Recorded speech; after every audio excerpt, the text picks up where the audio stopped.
And try to write down the important points.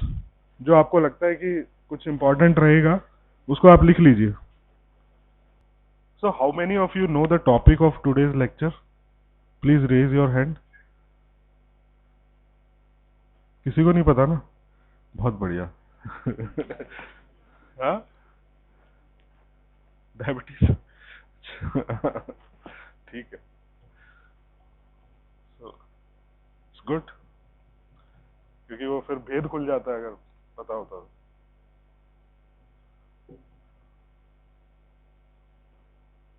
It is written in your, उसी हिसाब से हो रहा है, कुछ अलग से नहीं आया हूँ आज मैं, अपने टाइम पे ही आया हूँ भाई। चले आगे करूँ, हो गया ये, बहुत टाइम जा रहा है भाई। चलो, this is the last slide, then we will discuss.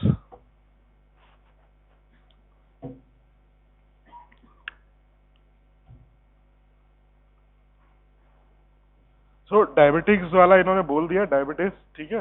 Diabetes का कुछ तो दिख रहा है यहाँ पे साफ साफ दिख रहा है, इस वाली स्लाइड में तो और भी, यू कैन जज that.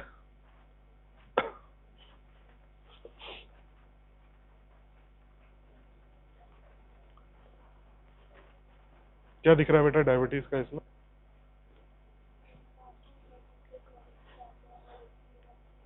Very good. What is H1 HB1AC? Very good. ये पढ़ाया है क्या किसी ने तुम्हें HbA1c? बायोकेमिस्ट्री ने पढ़ा दिया। सो कितने कितने कितने ड्यूरेशन का ब्लड शुगर लेवल दिखाता है ये? 3 मंथ का एग्जैक्टली दिखाता है। अप टू 6 मंथ भी मान सकते हैं हम लोग, 4 to 6 मंथ भी मान सकते हैं, but exactly it is for 3 months. भाई मोबाइल किसका पड़ा है ये?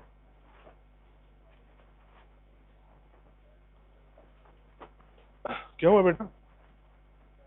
बैठ जा बैठ जा, दे देना बेटा,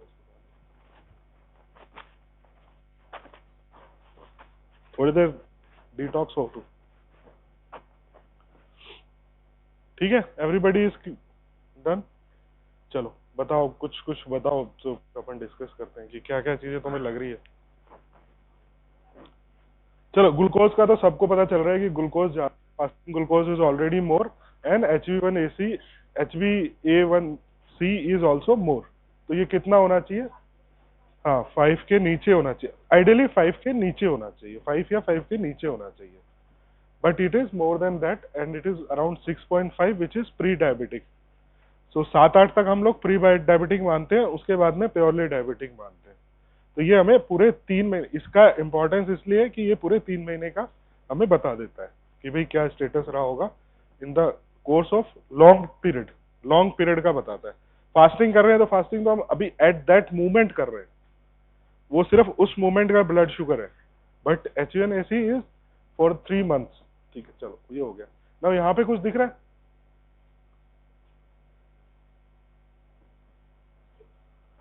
चलो पहले ऊपर से चालू करें। जनरल ओवरवेट है, BMI ज्यादा है, BMI कितना होना चाहिए? बिलो 25 होना चाहिए, यहाँ पे 29.5 के ऊपर है। देन ब्लड प्रेशर इज, ये तुमने किया है ब्लड प्रेशर भाई, तुमको पता है कितना होता है, 120-80 के आसपास होना चाहिए, 130 तक भी हम मान लेते हैं, but it is 140 which is almost, हाँ, हाइपरटेंशन या प्री हाइपरटेंशन बोल सकते हैं हम लोग। Then waist circumference 102 centimetre, calculate करो इसको। कमर की साइज कैसे करते हो तुम? 32-36 लेते हो ना, कैसे लेते हो? इससे कैलकुलेट करो कितना आएगा इंच में। कितना इंच आएगा? 2.25 होता है ना, 2.25 सेंटीमीटर इक्वल्स टू 1 फीट। तो कैलकुलेट कर लो फटाफट। 41 आ रही है, गुड। तो इट इज अराउंड 40 तो बहुत ज्यादा होती है यार, 40 ज्यादा होती है भाई। ठीक है, किसी के लिए भी लंबा आदमी हो तो भी 40 ज्यादा है। Signs of acanthosis nigricans noted in the axilla and the neck, ये कौन सी कंडीशन में होता है? अकेंथोसिस निग्रिगंस। अरे एड्रेनल ग्लैंड पढ़ी है ना भाई तुमने?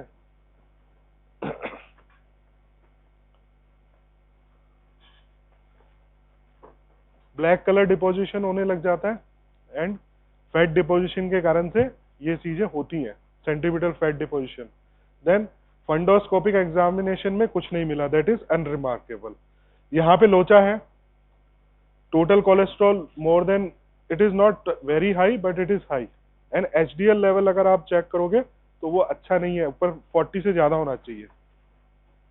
एचडीएल इज गुड कोलेस्ट्रॉल जिसको हम मानते हैं। Basically there are two kind of, three kind of basically, VLDL, LDL and HDL. ठीक है, वीएलडीएल एलडीएल क्या करता है, from it will bring out the fat from the liver to the body tissues. तो बॉडी के अलग अलग tissues में ले जाके वहां पे उसको यूज करना है तो यूज करो, नहीं तो वहां पे एथेरोस्क्लेरोसिस करा सकता है, डिपॉजिट कर सकता है पेरिफेरल पार्ट्स में फैट को। देन एचडीएल क्या करता है, वहां से स्कैवेंजिंग करता है and bring it back to the liver and deposit in the liver, कि भाई तुम फ्री मत घूमो, नहीं तो तुम इधर उधर जाके चिपक जाओगे, तो तुम भला है कि तुम लीवर में रहो। तो दैट इज एचडीएल। तो that's why we call HDL as a good cholesterol and LDL and VLDL as a bad cholesterol. But ऐसा कुछ बैड जैसा कुछ नहीं होता, बट एक बैलेंस रहना चाहिए जिससे हमारा now we can see the medical history, no significant past medical history reported, no chronic illness, no allergies. Rajesh lives alone, अब अकेला रहता है तो खाने पीने की हैबिट में कुछ ना कुछ रहेगा कि भाई हाँ कभी बाहर ज्यादा खाना हो रहा है। Then moderate consumption of alcohol, tobacco नहीं ले रहा है, ठीक है। देन फादर, अब फैमिली हिस्ट्री में सिग्निफिकेंस क्या है कि डायबिटिक है फैमिली में, तो डायबिटीज की फैमिली हिस्ट्री, कोई भी एंडोक्राइनल डिजीज की family history is very very significant, very very significant. So if anybody of you having any history of any endocrine disease in your family, please be alerted. आजकल का क्या हमारा रहना सहना भी ऐसा हो गया, lifestyle is like that, we are becoming more prone by ourselves, and if our genes are defective then it is सोने पे सुहागा। So mother diagnose with hypertension है, तो मदर को हाइपरटेंशन है, पापा को डायबिटीज है, तो दोनों चीजें इसमें आ रही है। Then no history of metabolic syndrome reported in siblings. चलो, review of approximately 10 kg in past 6 months, which is very high. Fatigue, थकान रहती है बहुत ज्यादा। Polyuria, polydipsia, which is a symptom of signs of diabetes. Now chief complaint क्या थी इनकी, thirst, increase thirst, urination over past 6 month, तो ये डायबिटीज की तरफ जाता हुआ केस है, सिंपल, ठीक है। Then lifestyle due to nature of the job which admits, ठीक है, ये चलेगा। तो अपन अभी क्या देख रहे हैं यहाँ पे कि यंग एडल्ट है which is moreover like obese kind, तो एक चीज हमें मिल रही है, ओबेसिटी मिल रही है, प्री डायबिटिक है, प्री हाइपरटेंशन या फिर अर्ली हाइपरटेंशन बोल सकते हैं, ठीक है। तो 3 तरह की सीधी सीधी कंप्लेन हमें सिम्टम्स या प्रॉब्लम्स यहाँ पे दिखाई दे रही है। जब ये तीनों चीजें एक साथ कंबाइन होती हैं तो उस चीज को हम बोलते हैं metabolic syndrome, which is our topic for today's lecture. So it is also called as syndrome X and और it is called as metabolic syndrome, characterised by central obesity, lipid profile इसकी डिफेक्टिव है, dyslipidaemia, hypertension है इसको, impaired glucose metabolism है। तो सारी चीजें के सारी क्राइटेरिया को ये टच कर रहा है, तो it can be identified as a metabolic syndrome. It is not like a disease, जैसे कि डायबिटीज क्लियर कट डिजीज है कि हाँ शुगर ज्यादा है मतलब डायबिटीज की कैटेगरी में डाल दो, बीपी ज्यादा है हाइपरटेंशन की कैटेगरी में डाल दो, बट मेटाबॉलिक सिंड्रोम है, syndrome is when more than one disease combined together and produces some defect or pathogenesis, that is known as syndrome. So metabolic is syndrome. So metabolism से related कोई भी syndrome, कोई भी defect है in pathophysiology, so that is known as metabolic syndrome. Treatment plan में हम basically तो lifestyle सबसे पहले चेंज करना चाहेंगे, उसके बाद में जो जो चीजें हमारे को लग रही है, हाइपरटेंशन है, ब्लड शुगर है, उनको कंट्रोल करने के लिए, एंड डिसलिपिडीमिया है, तो हम हाइपरटेंशन को कंट्रोल करने के लिए देते हैं डायरेटिक्स, एंटी हाइपरटेंसिव में डायरेटिक्स हो सकती हैं। मेटफॉर्मिन इस इंसुलिन की रेजिस्टेंस कम करने के लिए होती है, ताकि डायबिटिक जो है उसको हम डायबिटीज को ट्रीट कर सकें। अर्ली में यही यूज करते हैं, बाद में फिर other combination depending on the course of disease. statins are given for reduction of absorption of fat. तो फैट को क्या करता है, ये गट से अब्जॉर्ब नहीं होने देता, उसको एक्सक्रीट करा देता है इन द फीकल मटेरियल. सो आपका तो ओवरऑल फैट जो है वो बॉडी के अंदर कम हो जाएगा. स्टैटिन्स का ये रोल रहता है. देन पर इसमें सबसे बड़ा जो रोल रहेगा वो रहेगा lifestyle modification. Even in 2-3 months ही will be able to notice the changes in his body. और जो ये सारी चीजें आपको अभी दिख रही है कि ये बॉर्डर लाइन है केस, बॉर्डर लाइन केस फटाफट रिवर्स होते हैं, तो ये बहुत जल्दी रिवर्स हो जाएगा. So today's topic is metabolic syndrome. So clustering of risk factors for type 2 diabetes mellitus and cardiovascular diseases are usually put together, and this disease is known as metabolic syndrome. So this is a cluster actually, जहाँ पे हमारा CVS and diabetes दोनों के जो characters हैं वो आ सकते हैं, रिस्क फैक्टर्स आ सकते हैं. अब इसमें सबसे इंपॉर्टेंट चीज रहती है insulin resistance. Insulin resistance is very main factor of this metabolic syndrome. और इंसुलिन रेजिस्टेंस कब इंक्रीज होती है? इंसुलिन रेजिस्टेंस किन केसेस में इंक्रीज होती है?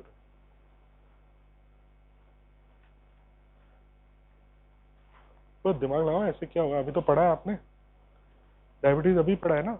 डायबिटीज में, हाँ वेरी गुड बेटा, डायबिटीज में इंसुलिन रेजिस्टेंस ज्यादा पाई जाती है, ठीक है. बट डायबिटीज तो ठीक है, बट ये ओवरऑल क्यों होता है इंसुलिन रेजिस्टेंस? इंसुलिन रेजिस्टेंस आएगा तभी डायबिटीज होगा, ऑब्वियस सी बात है. अगर एक तो हो सकता है डायबिटीज इसलिए कि भाई इंसुलिन प्रोड्यूस ही नहीं हो रहा बॉडी में और प्रोडक्शन में डिफेक्ट है, तो भाई ठीक है, हाँ चलो प्रोडक्शन कम हो रहा है, मतलब ऑल ओवर इंसुलिन का लेवल. बट अगर आपके पास ऐसा केस आए कि आप इंसुलिन का लेवल एसेस कर रहे हो विच इज नॉर्मल और above normal, but still the person is diabetic, तो उस केस में क्या है? Insulin resistance. मतलब कि इंसुलिन है पर it is not working, it is not working on it's receptors. तो कोई चीज है जो उसको रोक रही है रिसेप्टर से इंटरेक्ट करने के लिए, वो चीज क्या आती है? यहां पे सबसे पहले हमने क्या देखा कि ही इज ए ओवरवेट. तो जैसे आपका वेट इंक्रीज होगा, आपके जो ऑर्गन्स होते हैं उनमें भी फैट डिपोजिशन चालू हो जाता है. इसीलिए weight is not important, weight ज्यादा हो सकता है, वेट किस तरह का है वो ज्यादा इंपॉर्टेंट है. बॉडी का फैट कंटेंट कितना है वो ज्यादा इंपॉर्टेंट है वेट के अंदर. मसल का भी वेट होता है, बोन्स का भी वेट होता है, वाटर का भी वेट होता है, बट फैट कंटेंट कितना है और फैट कितना कंपोज हो रहा है उस वेट के अंदर, दैट इज मोर इंपॉर्टेंट. तो ये फैट जब ज्यादा होगा बॉडी के अंदर, it start depositing in the organs, tissues, cells, and it will stop insulin to act on the receptors. So insulin ज्यादा होते हुए भी वो काम नहीं कर पाएगा and it will lead to insulin resistance. So एक लिंकिंग फैक्टर, अगर हम मेटाबॉलिक सिंड्रोम की बात करें तो लिंकिंग फैक्टर है इसका इंसुलिन रेजिस्टेंस.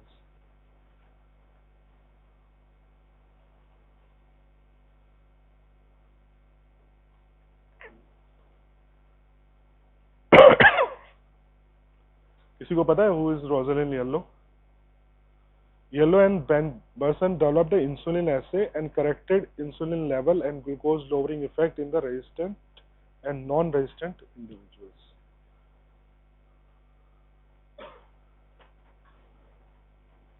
So सबसे पहले एक साइंटिस्ट थे, उनका नाम था काइलिन. 1923 में उन्होंने ये क्लस्टर डिस्कस किया था सबसे पहले, related to hypertension, hyperglycaemia and hyperuricaemia. इन तीनों का क्लस्टर का उन्होंने डिस्कशन किया था. देन उसके बाद में धीरे धीरे इन 1936 हेम्सवर्थ रिपोर्टेड इंसुलिन इंसेंसिटिविटी इन डायबिटिक्स. अब आप इंसुलिन दे रहे हो फिर भी काम नहीं हो रहा है, मतलब there is some problem in the action of insulin to the receptor. Then 1988 में Reaven in his Banting lecture at ADA meeting coined the term. So Reaven ने सबसे पहले नाम दिया था which is known as syndrome X and brought it into the focus the clustering of features of metabolic. तो ये तो हो गया इसका हिस्टोरिकल पार्ट कि कहाँ पे क्या क्या चीजें क्रोनोलॉजिकल इवेंट्स थे अलग अलग की कैसे कैसे धीरे धीरे इसको लाया गया, द नॉमेनक्लेचर कैसे आया इसका। तो एनसीपी एटीपी 3 में 2001 में एमएस बोला गया, स्ट्रॉन्ग सीवी रिस्क होता है, एंड डब्ल्यूएचओ डेफिनेशन 1998 में मेटाबॉलिक सिंड्रोम इसको नाम दिया गया। उससे पहले रेवन ने नाम दिया था 1988 में, रेवन अभी हमने देखा हिम, उन्होंने नाम दिया था 88 में syndrome X, but then WHO को ने इसको एक और नाम दिया दूसरा, विच इज मेटाबॉलिक सिंड्रोम। ठीक है, फिर बाद में इसमें ऐड हुआ सीवी रिस्क, मतलब कार्डियोवास्कुलर रिस्क फैक्टर्स भी इसमें आए अलग, देन आगे और डिस्कशन चलता रहा। So we have different synonyms for the metabolic syndrome, ये आप प्लीज लिख लो, किसी भी नाम से ये आपको कभी भी आ सकता है, मतलब in the MCQs later on also when you are fighting your NEET exam, so it can be asked like anything, metabolic syndrome, ICD code 277.7, plurimetabolic syndrome, cardiometabolic syndrome, dysmetabolic syndrome, beer belly syndrome, syndrome X, deadly quadruped, and insulin resistance syndrome. Because insulin is playing main role, so insulin resistance. Clustering कौन कौन से components की होती है अब? Hypertension, hypertriglycemia, low HDL cholesterol, obesity which is central mostly, impaired glucose handling and microalbuminuria. ये जो point था albuminuria वाला, ये WHO ने ऐड किया था बाद में।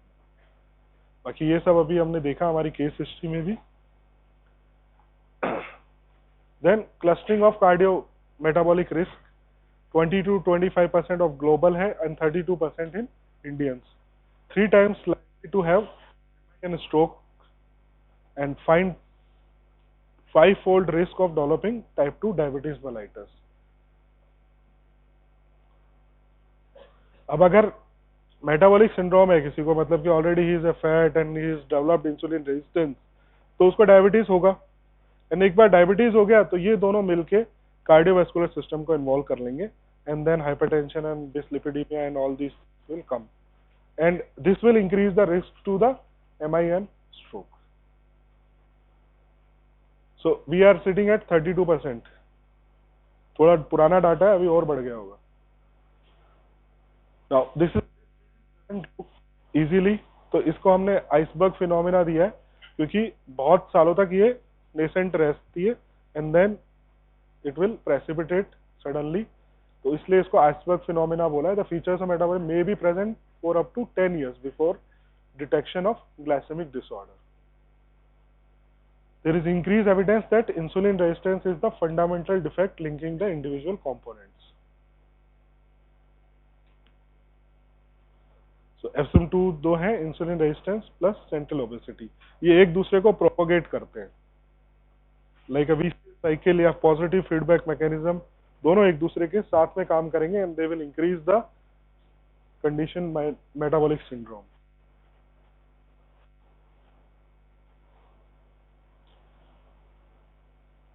सो वंस द इंसुलिन, अब अगर आप ओबेस हो रहे हो तो इंसुलिन रेजिस्टेंस इंक्रीज होना शुरू हो जाएगा, आप इंसुलिन रेजिस्टेंस हो तो आप ओबेसिटी में से सफर करोगे, this will lead to metabolic disorder, this metabolic disorder will lead to diabetes and all these will lead to CVD, cardiovascular disorder.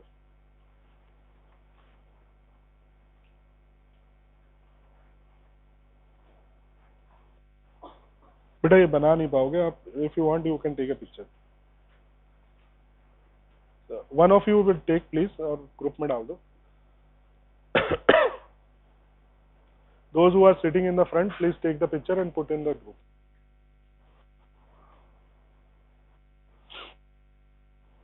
चलो,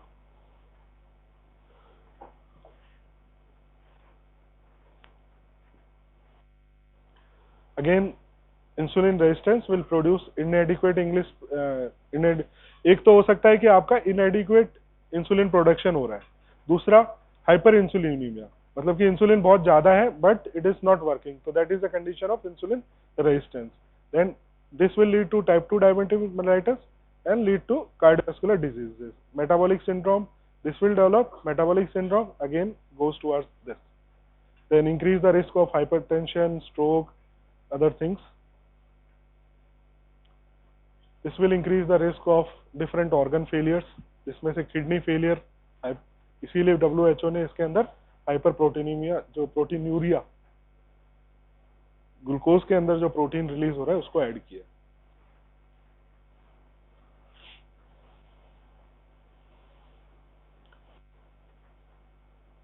So once the insulin resistance increases, it increases the hypercholesteremia। तो कितने case पर, यहाँ पे हम ये data दिखा रहे हैं कि कितना IR रेजिस्टेंस अगर किसी को होती है तो उसमें ये सारी चीजें कितना परसेंट हो सकती है।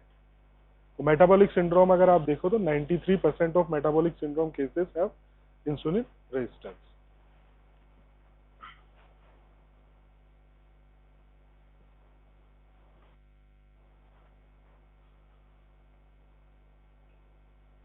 abnormalities associated with insulin resistance और hyperinsulinemia क्या होगा? Some degree of glucose intolerance, impaired fasting glucose, impaired glucose intolerance, abnormal uric acid metabolism, plasma uric acid concentration increase, decrease renal uric acid clearance and dyslipidemia। Triglycerides increase हो जाएंगे, HDL decrease हो जाएगा, LDL particle diameter decrease होगा, but post पेरिडल lipidaemia.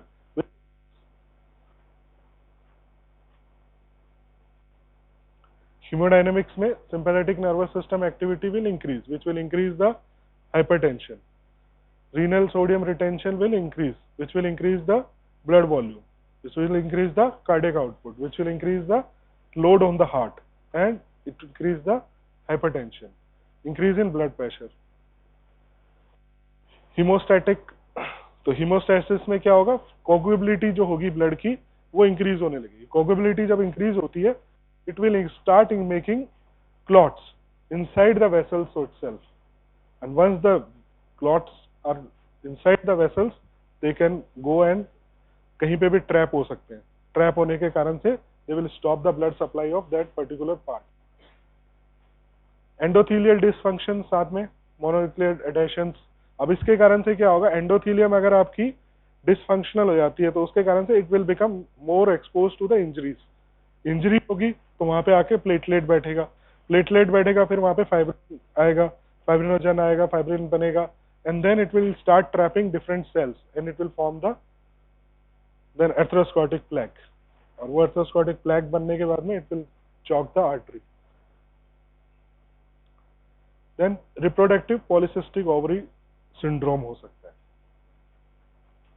so resulting clinical conditions क्या होंगी? type 2 diabetes mellitus, essential hypertension, PCOS, non-alcoholic fatty liver disease, sleep apnea, cardiovascular diseases and cancers, breast, colorectal and liver।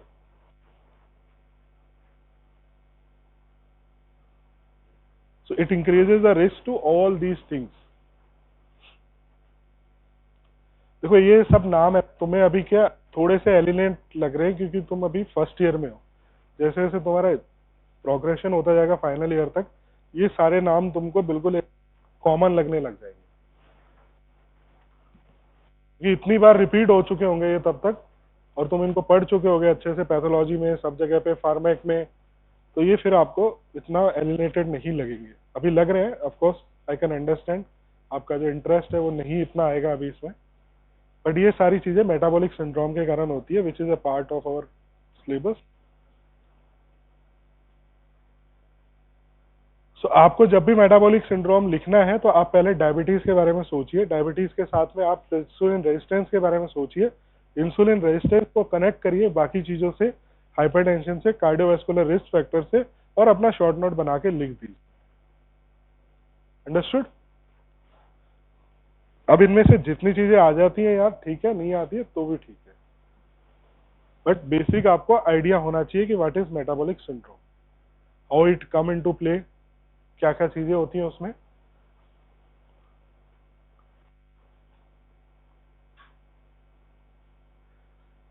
So hyperglycaemia, अगर आप features हैं insulin resistance के, hyperglycaemia, obesity, तो ये इसके सामने क्या क्या चीजें होती है वो इसके सामने लिखी हुई है।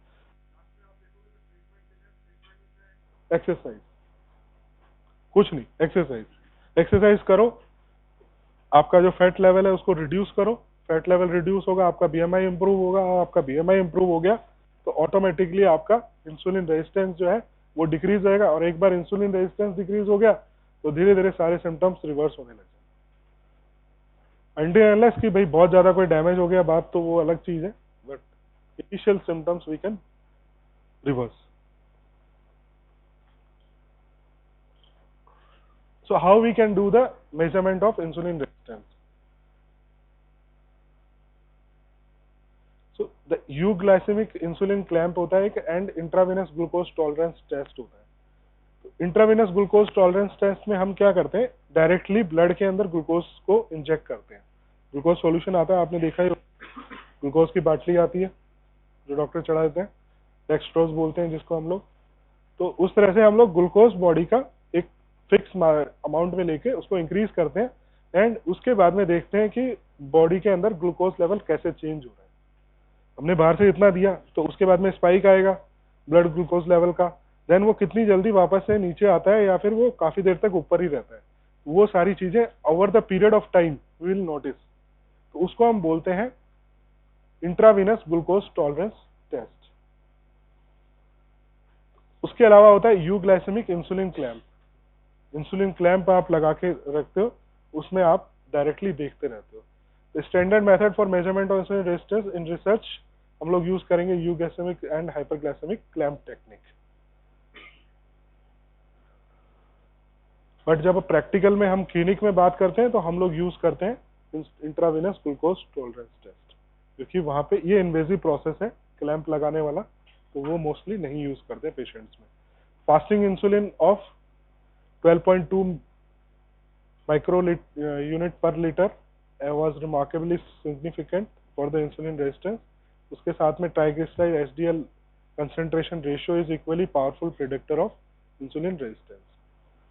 तो अगर फास्टिंग इंसुलिन आपका मोर देन 12.2 है तो ये स्पेसिफिक टेस्ट है फॉर इंसुलिन रेजिस्टेंस, इससे आप देख सकते हो, देन आगे का आप टेस्ट कर सकते हो।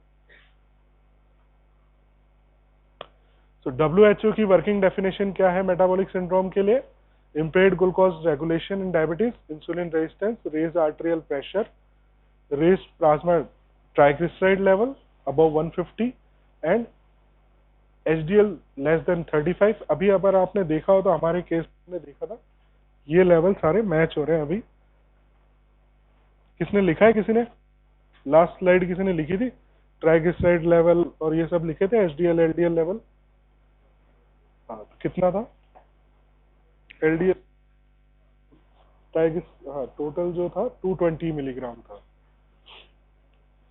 और HDL कितना था, HDL वाज 35। तो 35 और उससे लेस तो मैन था, मैन के अंदर less than 35 is problematic. Then central obesity थी, micro albuminuria.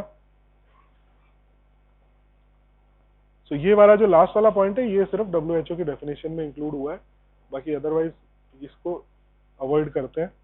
Diagnosis is made when 2 of the component plus impaired glucose regulation और डायबिटीज मेलाइटस और इंसुलिन रेजिस्टेंस प्रेजेंट। तो अगर आपको डायग्नोसिस करना है तो इनमें से 2 चीजें प्लस डायबिटीज या इंसुलिन रेजिस्टेंस या इम्पेयर्ड ग्लूकोज टॉलरेंस, कोई भी एक चीज आपको मिल जाती है साथ में, can say that this is a metabolic syndrome.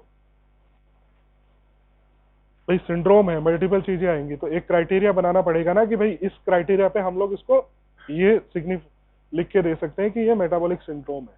तो इनमें से कोई भी 2 चीजें प्लस इंसुलिन रेजिस्टेंस हो या डायबिटीज मेलाइटस हो या फिर उसका ग्लूकोज लेवल जो है फास्टिंग ग्लूकोज लेवल वो ठीक नहीं है। तो 3 चीजें हमें चाहिए to identify any person as a metabolic syndrome.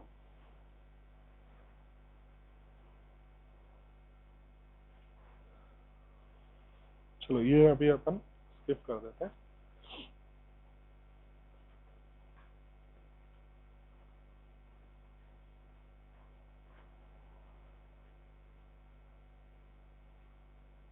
Now, due to change in the lifestyle, what is happening? Increase in the obesity, primarily environmental, excessive of fat, as long as it is inside the adipocytes, does not cause deleterious effect of the health, but when it starts depositing around the organ, in the body, it will start causing the problem. It will increase the insulin resistance and it will start the symptoms.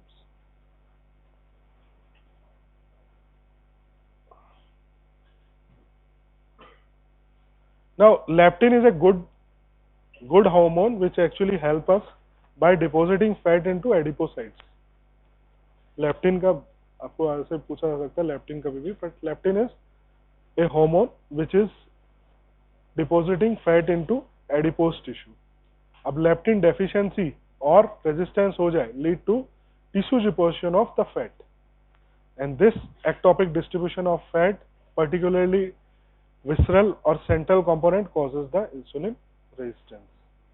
So leptin plays very main role in the metabolic syndrome.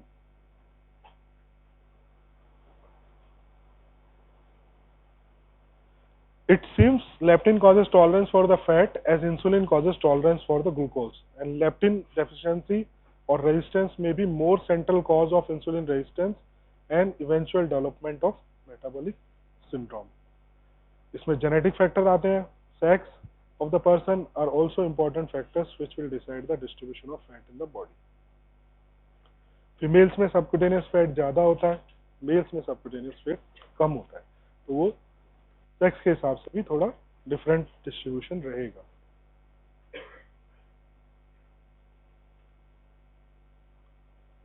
Now you can see the normal distribution of the fat in the body and visceral adiposity.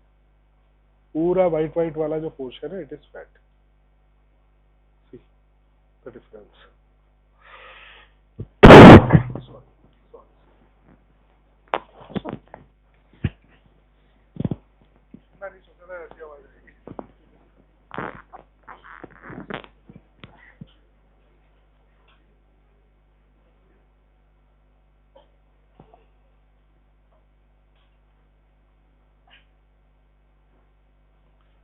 So importance दिखा रहा है यहाँ पे. BMI अगर आपकी मोर than 25 है and waste size भी more than 90 है, तो it will increase the risk by 16 folds of resistance. BMI कम है, वेस्ट ज्यादा है, तो 8 फोल्ड्स. वेस्ट भी कम है एंड सॉरी वेस्ट कम है and BMI is more than 25 then 2. तो मेन रोल कौन प्रिवेंट कर रहा है यहाँ पे? Waist size. दोनों कम है, then it is 1. So waist size will be showing the deposition of the fat in the body around the central part of the body.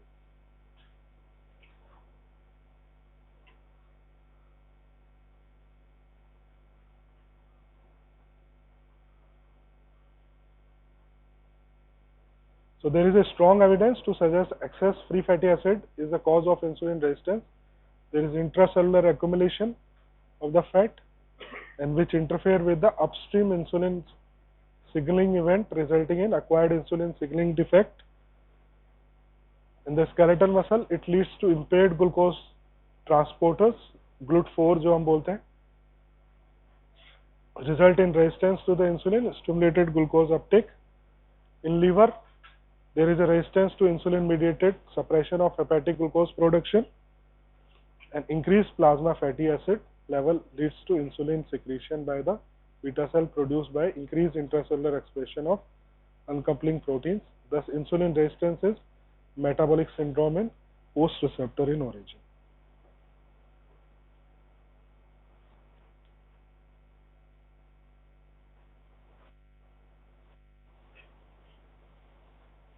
So, अब लेप्टिन का हमने रोल देखा फ्री फैटी एसिड में. Now the role of leptin in the hypertension. Leptin can cause increase in hypertension by sympathetic activation and endothelial dysfunction, which will manifest by blunting the biological effect of potent endothelium derived vasodilator, which is nitric oxide, and vasoconstrictor angiotensin 2 or incosub. So this is the same thing which I have already explained. The cholesterol या फिर fat के move होता है LDL और HDL की presence में. HDL will take it to the liver again and deposit it, and यहाँ पे आपका LDL will take it to the atherosclerosis. It will start depositing it into.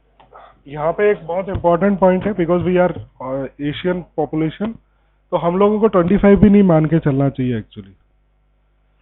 हमारा 23-24 इज इनफ, तो हमको उसको स्टैंडर्ड मानना चाहिए।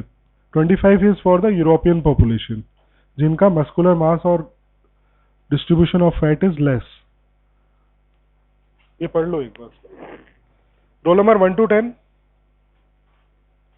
Please answer your roll call.